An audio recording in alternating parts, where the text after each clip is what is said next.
Assalamualaikum, welcome to Axis Kids. Kali ini kita nak fokus topik Form 4 Kimia, Asid dan Base.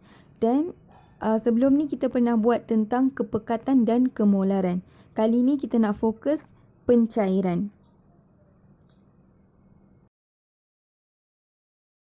Okey, pencairan ni adalah di mana bila kita menambah air kepada larutan aqueous yang akan mengubah kepekatan larutan itu tetapi tidak mengubah bilangan mol zat terlarut yang terdapat di dalam larutan itu. Okay, maksudnya apa? Kalau kita nampak dekat sini, dia ada zat terlarut. Bila kita tambah air suling dalam zat terlarut tu, bilangan mol dia contoh ada 5. Bila kita tambah air suling, isi padu akan bertambah. Tapi bilangan mol dia tidak akan bertambah. Masih sama lagi. Kalau dulu ada 5, sekarang pun masih ada 5 juga. Okay, sebab tu formula yang kita guna adalah formula untuk cari bilangan mol yang berkaitan dengan kepekatan. Formula dia adalah N equals to mV over 1000. N equals to mV over 1000. Tapi disebabkan sekarang kita dah tahu yang bilangan mol zat terlarut sebelum pencairan sama dengan bilangan mol zat terlarut selepas pencairan. Jadi N1 equals to N2. Jadi kita guna formula bilangan mol ni di mana kita namakan dia N1 equals to N2. Jadi sebab tu dia ada M1 V1 over 1000 equals to M2 V2 over 1000. Okey, bila dia ada M1 V1 over 1000 equals to M2 V2 over 1000, kita boleh hilangkan 1000 dekat bawah tu dengan kita darab 1000. M1 V1 per 1000 darab 1000 sama dengan M2 V2 per 1000 darab 1000. Sebab kita nak hilangkan 1000 tu. Jadi kita akan dapat formula M1 V1 sama dengan M2 V2. Okey, contohnya kita nampak dekat case 1 dekat sini. Kita ada M1, V1, M2 dengan V2. Jadi apa sebenarnya M1, V1, M2 dengan V2? M1 ini adalah kemolaran larutan sebelum air ditambahkan. Macam contohnya kita ada larutan sodium hidroksida 2 mol DM-3. 2 mol DM-3 ini adalah kemolaran larutan sebelum air ditambahkan. Sebelum apa-apalah, asal dia adalah 2 mol DM-3. Jadi yang tu adalah M1. Okey, V1 adalah isi padu larutan yang diperlukan untuk pencairan. Jadi untuk pencairan kita kena tambah air.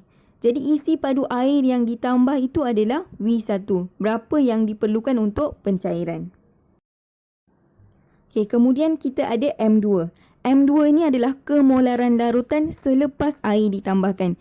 Jadi bila mana air dah ditambahkan, kemolaran tu akan automatically akan berubah. Jadi M2 ini adalah kemolaran larutan selepas air ditambahkan. Kemudian kita ada V2. V2 ini adalah jumlah isi padu larutan yang terhasil. Jadi tadi bila kita dah tambah air, isi padu larutan akan berbeza daripada yang sebelumnya. Jadi V2 ini adalah jumlah isi padu larutan yang terhasil. Okey, untuk yang kes kedua ni pun sama juga. M1 adalah kemolaran larutan sebelum air ditambahkan. M2 adalah kemolaran larutan selepas air ditambahkan. V2 adalah jumlah isi padu larutan yang terhasil. Tapi bezanya dekat sini adalah V1 adalah isi padu larutan sebelum air ditambahkan. Jadi kita ada isi padu air larutan sebelum air ditambahkan. Jadi contohnya dia dekat sini dia dah ada 20 cm3 larutan sodium hidroksida. Jadi itu adalah V1. Okey, sekarang kita tengok contoh 1. Soalannya adalah hitungkan isi padu larutan natrium karbonat 2 mol DM-3 yang diperlukan untuk menyediakan 50 cm3 larutan natrium karbonat 0.1 mol DM-3. Jadi apa yang kita dah tahu daripada soalan adalah kita dah tahu M1 iaitu kemolaran larutan sebelum air ditambahkan 2 mol DM-3.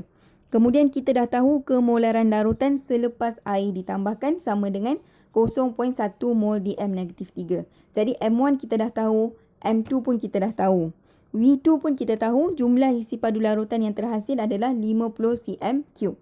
Apa yang kita nak cari daripada sini adalah V1 iaitu berapa isi padu larutan yang perlu ditambahkan.